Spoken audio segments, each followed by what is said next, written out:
Welcome to Business Mentorship, Keeping It Real. My name is Trish Tonai, founder and host for the series, where we feature entrepreneurs who participate in our guest blog, shareyourstories.online. Today, we'd like to introduce you to Sherri Barna, who is a self-proclaimed digital media ninja and speaker. Sherri joins us today from St. George, and she's going to share with us a few ideas on how we can all successfully use video in our social media posts. Welcome. Thanks for having me. I was excited for this.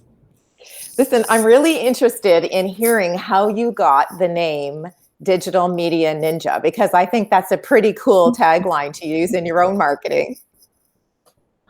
Well, expert just seemed a little too serious for me. Over the top, right? Way over the top. So I thought, ninja's fun. I really like that because it actually shows a little bit about your personality, right? Where you have a little bit of a sense of humor and you can kind of laugh a little bit about yourself. So now I know that you were Sorry? Oh, sorry, go ahead. Just people take themselves so seriously, but on social media, you can just kind of like relax and make it fun. So. Now, I know that you were in the not-for-profit sector before you actually made the transition into self-employment. So tell us a little bit about why you decided to sort of take the leap of faith, and when was your light bulb moment? Okay, so I worked at the not-for-profit for years. I kind of worked my way through the company. I got in as like data inputting. I did like every church in Canada was put into this like database that they would all call. It was like really tedious. And then I kind of worked my way through the company. And then in 2012, they said, we really need to take social media seriously. Like it's not a fad, it's here to stay. We need someone to do this. And I was like, I can do this. Like this is a job I can get excited about. And I was just literally going to go on mat leave in like 2 weeks. So I said, I'll work through my maternity leave. Let's figure something out because when I come back, like I would be good at this job. Anyway, so I ended up getting it, thankfully. And when I returned, it was just amazing. And I had a blast doing it. So I learned a ton. I learned how to do video editing. They sent me to school. They brought me to conferences. Like I learned a lot. And then I did that probably, I think for like 5 or 6 years. And I kind of started getting a little on the bored side, like, you know what, I have all these ideas and I'm getting a lot of pushback. I bet I could do this for myself. So a few friends who own businesses would take my advice. I'd be like, you need to do this, you need to do that. And they would do it and have success. So I was like, I'm going to try doing this on my own. And I think I could make it. And then within 6 months, it was kind of like, okay, something has to give because I can't balance both. So I was like, I'll take the risk, see what happens with Purple Bean. So you actually started it as a side hustle then, and then you sort of transitioned, you kind of got your feet wet a little bit, and that before you made the leap into full. That's a really interesting, it's so funny to hear how many entrepreneurs actually start their businesses that way. And I bet you some of your clients actually do the same, right? Yeah, for sure. Because, it's kind of like the safe way to do things. And I had the idea to start my own business. And it just happened like really quickly. So I played soccer with my husband on like this co-ed team. And my husband said, yesterday we were talking, she might start her own business. And the goalie was like, you got to come to my business meeting then. And I was like, okay, I'll give it a shot. Who knows? And then people were like, what's your card? What's your website? I need your number. And I was like, I have none of that. Like I have a phone number, but so then I was like, I can do that. So that was like really the push that I was like, all right, let's go. Like you don't have to think about this. Just do it. Just do it. Yeah, for sure. Now, how did you come up with the name Purple Bean? Because that's again a very unique kind, and I know you help people with branding, so I guess it certainly helps that you have a unique name for your own business as you're sort of out doing prospecting. So how did you come up with Purple Bean? Purple Bean, honestly, I had no budget because I wasn't planning on like making my own business or anything. And I was like, okay, I know I need a website and I know it needs to be findable. So I can't have a common name because other things will pop up and I don't have the money to put into search engine optimization at this point. So I just kind of put the words together. I just was throwing words at the wall. And then because of the fast nature of everything, I didn't have time to overanalyze, overthink. It was just like, let's go. This is what it's called. So everyone's like, is purple your favorite color? No, I don't have anything purple.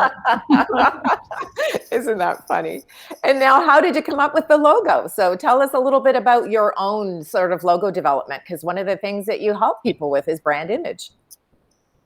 Yeah. So for logo, I just talked to a graphic designer. I said, hey, this is my name, Purple Bean Media. I'm going to leave it to you. You're the creative one who knows how to work things. Let's see what you can come up with.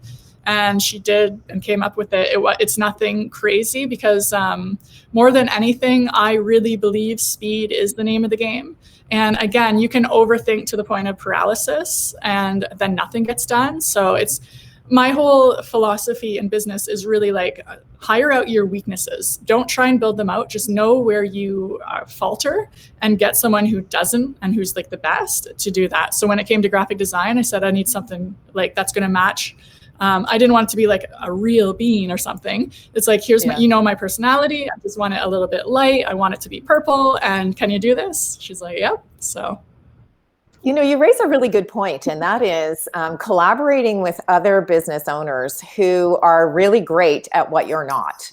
So how did you sort of come up? Did you make a list of all of the things that you knew you were going to need help with as you sort of embarked on this new venture, and then found out in your network who was really good at the things that you wanted to sort of collaborate with? Yeah, so I kind of had a network just because of my previous job. I met a lot of people. And so one huge weakness, I'm so bad at like the book side of things. It's like day one, I was like, if I don't get help doing this, I'm going to die because I don't want to spend time doing numbers, spreadsheets, like that is brutal to me. So I knew right away I need someone to help me with that. And then it's just like, as jobs came and as people were like, hey, I need like high quality video for like commercial. You do that? And I'm like, well, I don't, but my friend certainly does. So then I was able to kind of build that way. Sure. Yeah. And just, you just kind of be honest with yourself. I knew what my weaknesses, I know what they are. So I'm not going to pretend that I'm good at it. If someone's going to ask me, I'm going to be like, yeah, I can do it, but I'm going to get someone who could really do it. So just to be honest. So one of the things that, we're all struggling with, because, social media platforms, as you say, are here to stay. And if anything, they're stronger now than ever. So, and we're all hearing and reading that, video this and video that, you got to get on video. You have to have some sort of video presence. So for those folks who are really a little apprehensive about video, what kind of tips can you give them to make it a little more comfortable and maybe give them something that they could try just to get their feet wet?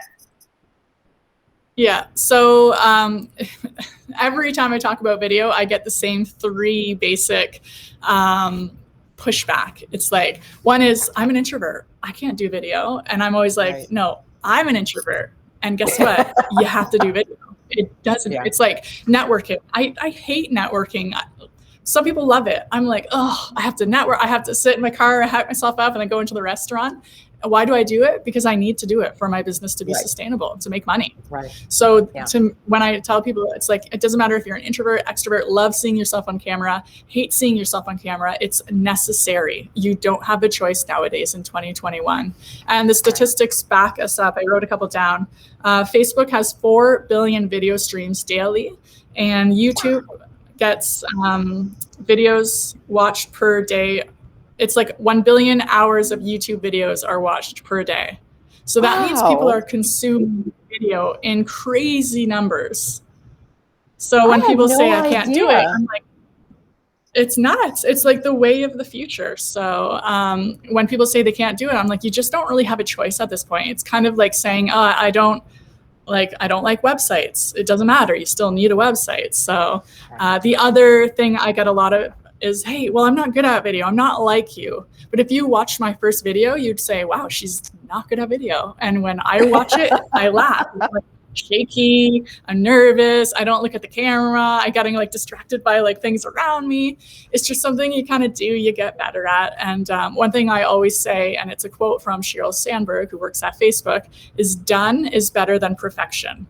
Because at the end of the day, we will never be perfect. And if you talk to me in person, I'm going to stumble in real life, and I'm going to stumble on video like I just did with that quote.